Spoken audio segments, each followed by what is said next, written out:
Hello, कैसे हैं आप लोग। तो आज की वीडियो में डिस्कस करने वाले हैं जेईई 2024 के लिए नोटिफिकेशन आ चुकी है। तो एक ही वीडियो में सबको डिस्कस करेंगे, पेपर क्या है, सिलेबस क्या है, एग्जाम क्या है, कि जो ध्यान रखना है, कोई चेंजेस हैं या नहीं है, तो सब बात करेंगे। ठीक है। मेरे हिसाब से इस वीडियो को देखने के बाद कुछ क्वेश्चन बचेंगे नहीं। अगर बच जाएंगे तो मुझे मेल कर देना, मैसेज कर देना, कमेंट कर देना, मैं उसको रिप्लाई कर दूँगा या फिर नई वीडियो बनाकर हम लोग देख लेंगे। ठीक है।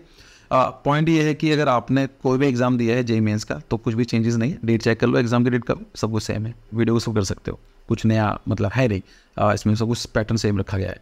ठीक है। और बाकी आप वीडियो को देखते रहो, 1.5x में करो। और ठीक है, मैंने इसको हाईलाइट कर दिया है, तो कौन कौन सी चीज़ें फोकस करने की वाली बात है उनको देख लीजिए। अदरवाइज मैं इसमें डिस्कस कर ही रहा हूँ।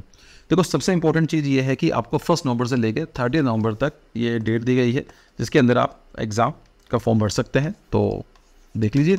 उसके बाद यहाँ पर है कि जो आपका अनाउंसमेंट, जो सिटी, कौन से सिटी में आपका एग्ज़ाम होगा, 2nd वीक ऑफ जनवरी तक चल जाएगा। और 3 दिन पहले आप डाउनलोड कर सकते हैं कि आपका जो एडमिट कार्ड होगा। एग्ज़ाम जो है 24 से लेकर 1 फरवरी तक है, मतलब 6-7 दिन चलेगा। तो मेरे हिसाब से पहले दूसरे दिन आपका एग्ज़ाम करा लेंगे। तो मान कर चलो 24 जनवरी को आपका आर्किटेक्चर का एग्ज़ाम है। ठीक है। और 12 फरवरी 2024 वैलेंटाइन डे से 2 दिन पहले आपका रिजल्ट डिक्लेयर कर दिया जाएगा। तो ये सेशन 1 के लिए है। अगर हम दूसरी बात करें, दूसरा भी यही है, 2 फरवरी से लेकर 2 मार्च, मतलब जैसे एग्ज़ाम खत्म होगा 1 फरवरी के बाद तो फॉर्म आ जाएंगे। फिर 1 महीने का टाइम मिलेगा, फिर फॉर्म भर सकते हैं आप। और फिर मार्च के 3rd वीक में आपको सेंटर में पता चल जाए कहाँ पर है, और 3 दिन पहले आप डाउनलोड कर पाएंगे। और आपका 1 अप्रैल से लेकर 15 अप्रैल तक ये है। मुझे लगता है डेट चेंज होगी क्योंकि अभी बोर्ड्स एग्जाम वगैरह होने, वैसे उन्होंने मेंशन किया है, लेकिन मुझे लगता है कि कुछ दिन एग्जाम डिले होगा। कोई बात नहीं है, लेकिन जब आएगा तो उसके बारे में हम लोग तो बात करेंगे। अभी आपको पता है कि ये वाला जो डेट है फाइनल है 24 जनवरी को। मोस्ट ऑफली एग्जाम उस दिन होने वाला है। लगभग 3 महीने से थोड़े कम है, लेकिन काफ़ी टाइम है। बात करेंगे कि चीज़ों को ध्यान रखना है। ठीक है। तो जो अपना ये 3 घंटे एग्जाम होने वाला है, चाहे BR के बारे में बात कर रहे हैं। ठीक है। और अगर आपने BR और ट्रेनिंग दोनों का एग्जाम दे रहे हैं तो आधा घंटा ज़्यादा मिल जाएगा। ठीक है। कुछ लोग उसका बेनिफिट उठाते हैं, फॉर्म दोनों भर देते हैं कि थोड़ा टाइम एक्स्ट्रा मिल जाएगा, बट मेरे हिसाब से 3 घंटे काफ़ी होते हैं। ठीक है। तो 9 बजे से लेकर 12 बजे की फर्स्ट शिफ्ट होगी, सेकंड शिफ्ट होगी 3 से लेकर 6। आपका मोस्ट ऑफली इस वाले काम हो जाएगा। ठीक है। मतलब जो पहले दिन है 2 एग्ज़ाम होते हैं, तो 9 से 12 होगा या फिर 3 से 6 होगा, वो तो उनके ऊपर है। और कितने पैसे खर्च करने हैं, तो वही है 1800 है अगर आप फीमेल कैंडिडेट हैं। अगर आप किसी कैटेगरी से जनरल EVS सेक्शन से हैं, इकोनॉमिक वीकर सेक्शन, OBC है, नॉन क्रिमिनल है, तो 900-800। SC/ST, पीपल विद डिसेबिलिटीज़ हैं, 500-500। और थर्ड जेंडर से 500। बाहर से, इंडिया के बाहर है तो ये रेट यहाँ पर लिखे गए हैं। ठीक है। यहाँ पर लिखा है एग्जाम को देने जा रहे हैं, दोनों का एग्जाम देंगे तो इतनी फी है, वो आप चेक कर लेंगे, है ना। उसमें वो समझाने की कुछ खास ज़रूरत है नहीं। ठीक है। पॉइंट ये है कि आपको अभी चाहें तो दोनों ही एग्जाम के अप्लाई अभी कर सकते हैं, या फिर आप चाहें तो पहले अटैम्प्ट दे दीजिए, उसके बाद दोबारा अटैम्प्ट की फिर से विंडो ओपन की जाएगी तो आप दोबारा भी भर सकते हैं, है ना। तो यहाँ पर मेंशन किया गया, candidate has option to apply for 1 session और द बोथ सेशन। आपके ऊपर कोई प्रॉब्लम नहीं, अपॉर्चुनिटी तो दोबारा भी अपॉर्चुनिटी आपको मिलेगी to apply again for the session 2। तो ये नहीं है कि सर मैं अभी ना करूँ दूसरा कर पाऊंगा। आप चाहो तो दोनों को फॉर्म भर दीजिए, या फिर चाहें तो आप अभी फर्स्ट सेशन के लिए कर दीजिए, सेकंड सेशन होगा तब भी आप कर पाएंगे। इसमें कुछ है नहीं। ठीक है। जैसे है ना, session 2 will be reopen as per the details available. ठीक है। एक ही फॉर्म भरना है, तो याद रखना इसमें सब लिखा हुआ है कि under no circumstances candidate will be allowed to fill more than 1 application form. ठीक है। तो ध्यान से भरना। यहाँ पर ये सब बताया गया है कि कैसे आप करेंगे, वैसे हम डिस्कस करेंगे। आपका जो आपका पूरा नाम को मेंशन करना पड़ेगा। क्लास 10th में जो आपने 10th का सर्टिफिकेट होगा उसी के हिसाब से जो नाम मेंशन किया गया वही आप नाम करेंगे, नाम लिखेंगे, अदरवाइज प्रॉब्लम हो सकती है। यहाँ पर वही चीज़ें हैं कि क्या क्या अपलोड करना है, बहुत बेसिक चीज़ें हैं। इसमें दिया भी है नीचे। खैर, थोड़ा नीचे चलते हैं। तो यहाँ पर है कि क्या क्या चीज़ आपको करनी है। एडमिट कार्ड होना चाहिए एग्जाम से पहले, transparent ball blue pen, like ball point होना चाहिए आपको, बस ट्रांसपेरेंट होना चाहिए, लाइक वो दिखना चाहिए रिफिलर्स के अंदर। ठीक है। आर्किटेक्चर वालों के लिए काफ़ी कोई फ्लेक्सिबिलिटी होती है, दिखाऊंगा अभी मैं। और फोटोग्राफ लेके जाएंगे, एक एडिशनल फोटोग्राफ होनी चाहिए। और पर्सनल ट्रांसपेरेंट वोटर भी लेकर जा सकते हैं। ट्रांसपेरेंट मतलब कि उसमें कुछ छुपाया ना हो, चिटिंग ना हो, से ट्रांसपेरेंट की बात की जाती है। और बाकी फ्रूट्स वगैरह, शुगर टैबलेट्स आप चाहें तो ले जा सकते हैं। ठीक है। और बाकी एक चीज़ है, ये पर्सनली मैंने इसको हाईलाइट कर दिया, वैसे उन्होंने कुछ करा नहीं है, मैंने हाईलाइट नहीं किया। आप इसी का ध्यान रखिए। मुझे बहुत बच्चे से मिलते हैं कि फॉर्म भर देते हैं, फिर वो उनकी PDF वगैरह या हार्ड कॉपी होती है, खो जाती है। आपका काम क्या है कि उसको मेल पर डाल दीजिए, गूगल ड्राइव पर डाल दीजिए, लेकिन जो भी आप डॉक्यूमेंट भरते हैं, ये जेईई की बात नहीं है, नाटा का एग्जाम, कोई भी एग्जाम होगा, इनके सॉफ्टवेयर बना कर रखते रहिए, क्योंकि पता नहीं कब आपको जरूरत पड़ जाए, है ना। तो candidates are requested to retain a copy of the confirmation page, admit card and the score card. जो कुछ भी हो रहा है उनको एक्सेप्ट करते चले जाओ ना। है ना, और उसको ऑनलाइन डाल दो, नहीं तो आप हार्ड डिस्क में डाल दो, फोन डाल दो, हो जाएगा, चोरी हो जाएगा फ़ोन, फिर खत्म हो जाएगा। तो प्लीज़ मेक श्योर कि उसके एक प्रॉपर होना जरूरी है। अभी के लिए नहीं, आपके लाइफ टाइम बात कर रहा हूँ मैं, ठीक है। तो यहाँ पर है कि NTA के बारे में क्या है वो इतना जरूरी नहीं है आपको समझना, बस ये चीज़ है। तो NTA एग्जाम कंडक्ट कराती है पेपर 2 का। So paper 2 is conducted for the admission for BR and planning courses in the country, ठीक है। तो 2 सेशंस होंगे, आप जानते हैं, पहला है जनवरी में, दूसरा अप्रैल में, ठीक है। तो 2 अपॉर्चुनिटीज मिलेंगी, ठीक है। दोनों ही अप्लाई कर सकते हैं, एक भी कर सकते हैं, सेपरेटली भी कर सकते हैं, ठीक है। बाकी इन्होंने कुछ बोला है कि हमने जो एग्ज़ाम जो सीज़न 2 है उसका डेट हमने 1 अप्रैल से 15 अप्रैल रखी गई है, जिससे कि बोर्ड्स में कुछ प्रॉब्लम ना आए। लेकिन दिक्कत ये होती है कि CBSE बोर्ड अलग चलता है और स्टेट बोर्ड्स अलग अलग है, तो कहीं ना कहीं थोड़ा बहुत डिफरेंसेस हमें देखने को मिलते हैं। लेकिन ठीक है, वर्कआउट हो जाता है, थोड़ा 2-4 दिन ऊपर नीचे डिले हो जाता है, कोई प्रॉब्लम नहीं है, ठीक है। और कुछ चीज़ हमारे हाथ में नहीं है, जब भी आएंगी उसको अपडेट कर दिया जाएगा। इंस्टाग्राम पर मुझे फॉलो कर लेना, छोटी मोटी चीज़ें मैं वहाँ पर अपडेट कर देता हूँ। लाइक मैं इतनी सारी वीडियो बेटर रहता है ना कि वीडियो का थोड़ा पढ़ाई के बारे में बात करें, काम की वीडियो बनाई जाए। अब छोटी मोटी चीज़ होगा तो ठीक है, बहुत सा काम हो जाता है। पेपर 2 के बारे में बात करेंगे तो ये मैथमेटिक्स होगा, एप्टीट्यूड होगा, और जो मैथमेटिक्स है और एप्टीट्यूड टेस्ट है वो कंप्यूटर बेस्ड एग्जाम होगा। CBT है, मतलब लैपटॉप पे कंप्यूटर बैठे होंगे, उसमें आपको फिल करना पड़ेगा। और जो ड्राइंग टेस्ट है ऑफकोर्स उसको आप हाथ से ड्रॉ करेंगे। तो उसको drawing test is in pen and paper offline board होगा, to be attempted on a drawing size of A4 size, ठीक है। A4 साइज देख लीजिए, ये क्वेश्चन भी आया था कि A4 साइज का क्या होता है, A3 क्या होता है, A2 क्या होता है। तो प्लीज़ मेक श्योर कि A0, A1, A2, A3, A4, A5 trick भी मैंने बताई थी आपको कुछ वीडियो में, तो देख लीजिए, वो एग्जाम में पूछ लिया जाता है कभी कोई, ठीक है। तो यहाँ पर ये कि इंग्लिश में तो एग्जाम होगा ही होगा, साथ में लैंग्वेज भी आप कर सकते हैं। तो इंग्लिश तो हर जगह आएगी, इंग्लिश हिंदी ऑल सेंटर्स में देखने को मिलेंगे। स्पेसिफिकली कोई अगर अदर लैंग्वेज में तो उनके लिए कर्नाटक में कन्नड़ में भी आएगा, तो वो सब चीज़ें, ठीक है। ऑफ लैंग्वेज का ऐसा है कि एक बार ध्यान से रखना, चेंज नहीं होगा। तो the options of language for question paper should be exercise carefully when filling up the application form online and can not be change at the later stage, ठीक है। कुछ कन्फ्यूजन होती है क्वेश्चन में, तो जो इंग्लिश वर्जन होता है वही फाइनल होगा। तो आप मतलब कोई स्पेसिफिक लैंग्वेज है उसमें कुछ और मीनिंग निकल रहा है, लेकिन जो इंग्लिश लैंग्वेज में मीनिंग निकल रहा है उसको हम लोग माना जाएगा, ठीक है। तो यहाँ पर वो चीज़ है कि पेपर जो है BR का तो मैथमेटिक्स होगा, तो ऑब्जेक्टिव टाइप MCQ क्वेश्चन होंगे, सिंपल से पॉइंट है, एक क्वेश्चन होगा, 4 ऑप्शन होंगे, 4 में से 3 गलत होंगे, एक सही होगा, ठीक है। And question for which the answer is numerical, numerical के अंदर भी आपको न्यूमेरिकल वैल्यू डालनी पड़ती है, ठीक है। ये कंप्यूटर बेस्ड टेस्ट है।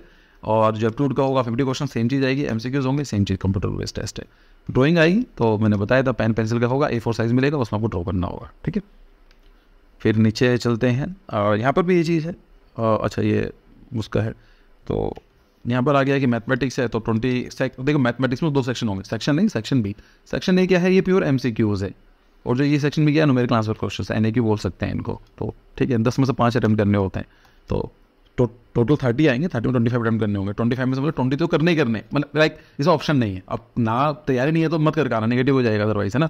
तो लेकिन इसमें ऑप्शन आपको देखने को नहीं मिलेगा। 20 क्वेश्चन है, इसमें 10 में से आपको 5 अटैम्प्ट करने होते हैं, ठीक है। नेगेटिव मार्किंग दोनों में, ठीक है। तो ड्राइंग टेस्ट के अंदर 50 क्वेश्चन होंगे, 50 में से वही 30 क्वेश्चन एप्टीट्यूड के होते हैं, 20 question current affair, GK, architecture, personal news, इन सब चीज़ों को पूछे जाते हैं। 200 नंबर का हो गया। और ड्राइंग टेस्ट जो होता है 2 क्वेश्चन आएंगे, तो 50 नंबर का, 100 नंबर, अल्टीमेटली 400 नंबर का। टारगेट कितना होना चाहिए, 270 to 300, ठीक है। उससे नीचे का फ़ायदा नहीं। 250 240 तो आप आराम से ले ही आओगे, तो मेरे बच्चों से 30-40 नंबर की बात है, अच्छा कॉलेज सही मिलेगा, ठीक है। 300 नंबर लेकर जाओगे तो आपको बेस्ट कॉलेज मिल जाएगा 400 में से, ये मेरा जो एक्सपीरियंस बोलता है पिछले उसका। जो मार्किंग स्कीम क्या रहेंगी, गलत सही दोगे तो 4 नंबर मिलेंगे, गलत करोगे तो -1 हो जाएगा, 25% पेनल्टी है, 25% प्रोबेबिलिटी है। और अगर आप मान लीजिए आपने कुछ अटैम्प्ट ही नहीं करे, रिव्यू के लिए छोड़ दिया, मतलब अपना अटैम्प्ट ही नहीं करा, तो 0 मार्क है, आपने अटैम्प्ट ही नहीं किया है। सेम चीज़ होती है न्यूमेरिकल के अंदर भी, तो नेगेटिव मार्किंग यहाँ पर भी है, ठीक है। ड्राइंग टेस्ट के अंदर सिंपल है, नेगेटिव होते नहीं अगर आप कुछ ज़्यादा ही कुछ गलत ना करके हो तो, अदरवाइज कुछ ही बना कोई नंबर देगा ही हो। सब्जेक्टिव में नेगेटिव मार्किंग नहीं होती। और यहाँ पर ठीक है, नहीं चलते हैं। दूसरा ये होता है, कभी कभी हम क्वेश्चन देखते हैं तो क्वेश्चन के अंदर ऐसा लगता है कि एक से लेके ज़्यादा ऑप्शन सही हैं, लेकिन यहाँ पर पूछा गया है कि करेक्ट ऑप्शन चूज़ करना या फिर एक से ज़्यादा है तो कौन सा ज़्यादा अप्रोप्रिएट है, ये थोड़ा चूज़ करना होता है, ठीक है। और मान लीजिए क्वेश्चन गलत है, ऑप्शन गलत है, तो यहाँ पर दिया गया है कि क्या किया जाएगा, तो देखना, ठीक है। मतलब सिंपल ये है कि सही करो तो 4 नंबर है, गलत करो -1 है, नहीं करो तो 0 नंबर है। अगर आपने ये कहा if more than 1 option is found to be correct, एक क्वेश्चन दिया, 4 ऑप्शन है, 4 में से 3 गलत होना चाहिए, सही होना चाहिए, लेकिन उनको लगा कि 4 में से दो सही हैं, तो जिन लोगों ने अटेम्प्ट किया होगा तो ये ऑप्शन को और नंबर उनको दोनों को मिल दिया जाएगा। If all options are found to be correct then 4 marks will be awarded to all those who have attempted the question. सबसे बड़ा पॉइंट ये है, अगर मान लीजिए क्वेश्चन ही गलत निकला तो अटेम्प्ट कराओ ना कराओ नंबर आपको मिल जाएंगे, ये सारे ऑप्शन गलत हो, मतलब क्वेश्चन की तरह से पूरा गलत है। तो ये नहीं है कि अपना अटेम्प्ट करना जरूरी है, नहीं भी कराओगे नंबर आपको मिलेंगे ना। यहाँ लिखा गया for none of the option, if none of the option found correct or the question found to be wrong or the question is drop, then full marks will be awarded to all candidates who have appeared irrespective of the fact whether the question has been attempted or not attempted to the candidate by the candidate, right? तो ये चीज़ रहती है। चलिए, और ठीक है, 3 घंटे exam होगा, और जो पीपल विद डिसेबिलिटीज़ हैं तो उनके लिए 4 घंटे एग्जाम होगा। अगर आपने BR और भी प्लानिंग का एग्जाम दिया तो 30 मिनट ज़्यादा मिल जाएंगे। यहाँ पर सिलेबस के बारे में बात करेंगे, चलो बात करेंगे अभी, लेकिन एज क्राइटेरिया क्या है, इसमें कोई एज होती नहीं है। बस ये है कि अगर आपने 12th क्लास का एग्जाम 2022 में दिया होगा, 2023 में दिया होगा, या फिर आप 2024 में अपेयर होने वाले हैं, अभी एग्जाम नहीं हुआ ना 24 वाला, तो आप उसके लिए एलिजिबल है, दैट्स इट। ठीक है, बाद में यहाँ पर दिया गया वही कि 10+2 सिस्टम होना चाहिए, या फिर जो बच्चों का डिप्लोमा है जो AICTE से रिकॉग्नाइज हो, इस बोर्ड से आप एलिजिबल हैं। ठीक है, तो यहाँ पर सेम चीज़ लिखी गई है कौन कौन से है। तो 2022 में एग्जाम दिया, 2021 में एग्जाम दिया होगा तो नहीं, आप अप्लाई नहीं कर सकते JEE में। ठीक है, और स्टेट एलिजिबिलिटी इतना कुछ काम का नहीं है। और रिजर्वेशन दिया गया है कि 10% EWS के लिए है, नॉन क्रीमी जो लेयर हैं OBC में 27% है, SC/ST का जानते हैं 15% 7.5% होता है, पीपल विद डिसेबिलिटी 5% है, और सबके लिए कॉमन है। रिजर्वेशन में कुछ कर नहीं सकते हैं, वो तो गवर्नमेंट द्वारा डिसाइड किया जाता है। ठीक है, और नीचे चलते हैं, बाकी आपको 4 ऑप्शन मिलेंगे, 4 से रिजर्व सेलेक्ट कर सकते हैं। वो ट्राई करेंगे NTA वाले कि आपको जो मेन आपका जो प्रेफरेंस है उसी को फॉलो किया जाए, लेकिन कुछ एडमिनिस्ट्रेटिव लॉजिस्टिक रीजंस हो सकते हैं, तो डिफरेंट सिटी भी अलॉट किया जा सकती है। ठीक है, तो अगर आप मान लीजिए मुंबई रहते हैं तो मैं पुणे वगैरह आप मिल सकता है एक्सट्रीम कंडीशंस में, इसलिए मैंने बताया था फॉर्म जल्दी भर देना, लेट मत भरना। ठीक है, बाकी यहाँ पर तो इसमें क्या ही डिस्कस करना है, जो भी एडमिट कार्ड में आएगा उसी दिन आपको जाना पड़ेगा। ये नहीं कह सकते कि मैं तो मुंबई रहता हूँ मैं पुणे क्यों जाऊँ। अरे भाई, जो लिखा गया है ना एडमिट कार्ड में वही फाइनल है, जो दिन फाइनल है, डेट फाइनल है, जो भी चीज़ लिखेगी वही फाइनल है। बिल्कुल तो ऑब्वियस है, इसमें क्या चीज़ समझानी है ना। छोटे बच्चे तो रहिए आप, 2 घंटे पहले पहुँचने के बोला गया है तो इसको पढ़ लेना, मुझे कुछ खास इसमें लगा नहीं है, ये आप ऑलरेडी इसको फॉलो करते हैं। ठीक है, तो बोला गया प्रिंट एडमिट कार्ड है, 1 पासपोर्ट साइज फोटोग्राफ है, ऑथराइज, ये सब चीज़ें, blue simple transparent ball pen ये लेके जाना है। और लेक्चर वाले स्टूडेंट्स के लिए कुछ अलाउड है, कलर्स लेके जा सकते हो, पेन पेंसिल लेके जा सकते हैं, क्योंकि आपको ड्राइंग करनी है वहाँ पर, अलाउड है। ठीक है, चीटिंग मत करना, तो यही है punishment for using unfair means practices.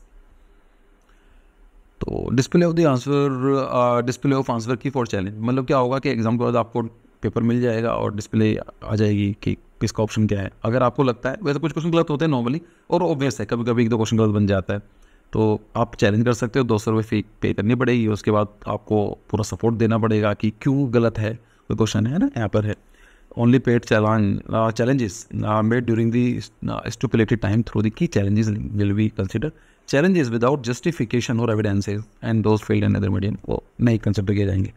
मतलब बताना पड़ेगा भाई क्वेश्चन गलत क्यों है, जस्टिफाई करना पड़ेगा। ठीक है, फिर नीचे चलते हैं, इसमें इंटेक्स कोड, ठीक है, वो हमारे किसी काम करनी है फिलहाल।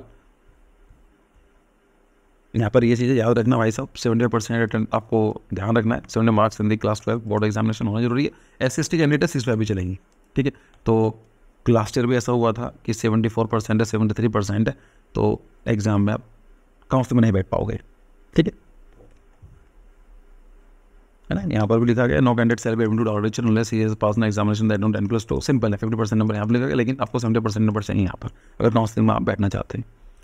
और कॉमन है तो ध्यान रखना, ऐसा मत करना कि पढ़ाई के चक्कर में कि बोर्ड्स में नंबर कम आ जाए, है ना, एलिजिबिलिटी खत्म हो जाएगी। फिर नंबर ऑफ अटैम्प्ट क्या है, तो सिंपल है।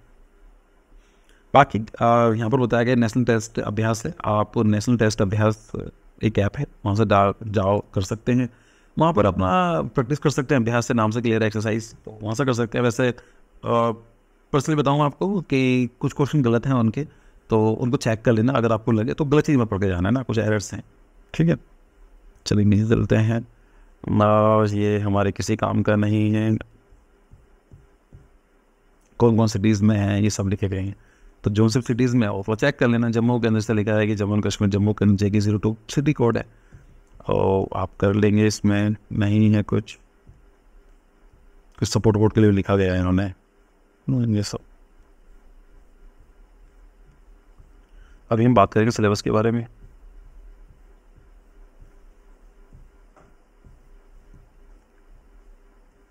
ये आ गया है, तो ये हमें चाहिए आर्मेचर वाला इंजीनियरिंग के लिए फिजिक्स केमिस्ट्री मैथमेटिक्स से।